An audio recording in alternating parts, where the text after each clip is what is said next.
Ang ganda yung mga nung mga sa unang panahon kasi, parang phenom sila eh. Yung hindi siya pangkaraniwan na Si Luka, ano masasabi mo kay Luka? Anong posisyon niya? Si Luka parang ganun din eh. Point forward, isipin mo 6'8", tapos ang galing bumall screen, magaling mag-isolate. Eh, na-technical siya. Tumira ng 3 points. Eh, na-technical. Yung mga ganun nga. Ikaw, GB, ano masasabi mo doon? Yung referee, nagpa-power trip ba yun o ano? Sa akin, para sa akin, kasi looking at it, kung na-technical ka na nung first half, tapos lamang naman kayo ng 20. Okay. Parang kalma ka na lang. Huwag ka nang... Ilan ba lamang? Parang 20 pa yata lamang ng Lakers noon eh. Parang ganun sa akin. Umatake siya noon eh. Oo, parang... Walang tawag. Oo, matake siya. Lamang naman kayo ng malaki. Kalma ka na lang. Na-technical ka na nung first half eh. Kung mag-alma ka pa. Baka ma-eject ka. Baka ma-eject ka. Sayang naman, di ba? May fine yata yan pag gano'n. May fine ba yung mga meron din yan. Oo, di ba? So parang sa akin, parang dapat, wala ka naman sa frustrating na position eh. Lamang kayo. Mas sa akin, dapat medyo nagkalma na siya ng konti. Kasi ang nangyari pala doon, sinita niya yung audience.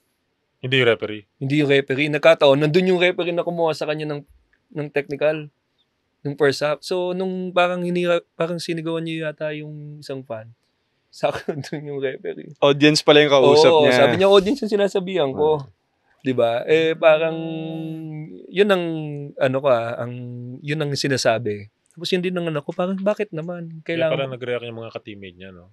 Oo, na parang bakit? May tinuturo. Hindi naman ikaw, parang hindi naman ikaw inaano niya, yun. Oo. Parang galing sa technical nung first ko. Siyempre, yung referee, makakita, mainit po.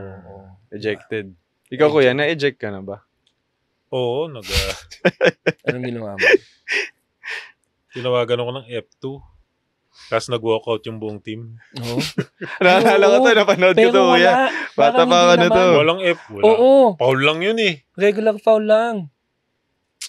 Yun yung pinaka talagang nakakainis eh. Kasi, ang instruction sa amin ni Coach Jot, walang easy basket. So ako naman, walang easy basket. Wala ko intention na Kasi playoffs na yun eh. Kumbaga, meron nga tayong tinatawag na playoff foul.